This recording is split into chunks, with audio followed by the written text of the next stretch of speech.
Lex Luthor is back! Peacemaker Season 2 Episode 6 kicks things into high gear, with it setting the stage for what James Gunn has promised, which is that the 3 final episodes will have lasting consequences and implications for the future of the DCU. From the start, something about this new universe Peacemaker has been living in fell off. Now we finally know why. Peacemaker and Eagly are trapped there while the 11th Street kids work to bring him home. Along the way, we get a hilarious first look at Vigilante's house that reveals his embarrassing mom. Dad, you're hurting my brain. Stop! Stop!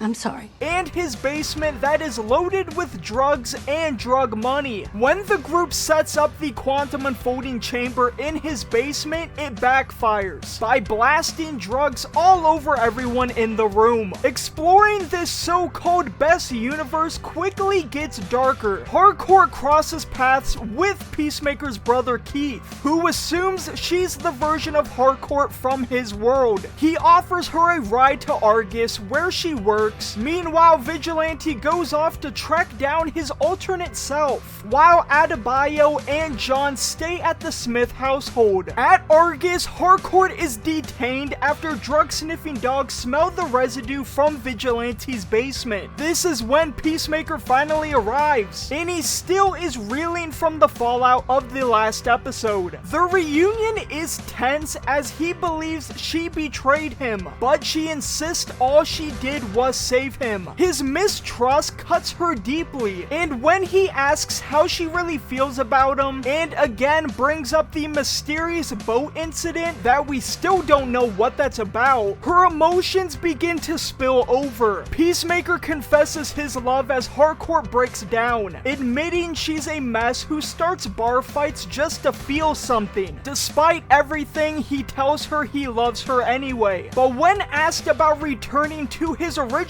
universe, he hesitates. Meanwhile, Vigilante does find his alternate self, with them being identical in nearly every way, except for one big thing. This version of Vigilante hates Peacemaker and is working for the terrorist group Sons of Liberty, who were first introduced in episode 3. Back in the original universe, Rick Flag Sr. realizes Harcourt and John Economos and Judo Master are missing. To find the quantum unfolding chamber, he turns to none other than Lex Luthor. Lex is still bitter about metahumans and refuses to help unless there's something in it for him. The deal is that Argus will give Lex a shot at redemption by working alongside Argus to track down the portal and Peacemaker. This most likely is setting up what seems to lead directly into Man of Tomorrow. Back in the alternate universe, things take a disturbing turn as Adebayo goes for a walk and notices the neighborhood staring at her with disgust. Soon the entire community comes outside in anger. Peacemaker's brother Keith arrives and incites them further as he starts shouting black and honks his horn, with this sending the crowd to chase after her. At the same time, Peacemaker and Harcourt start to leave Argus HQ, with them noticing that the American flag instead of stars has a swastika. This reveals that in this world, the Nazis won. This universe in the comics is referred to as Earth X. Finally, Peacemaker's father arrives home and discovers Economos. John would then blurt out the truth that the Chris he's been with isn't his real son, but an alternate version, and that his real son was murdered by this Peacemaker.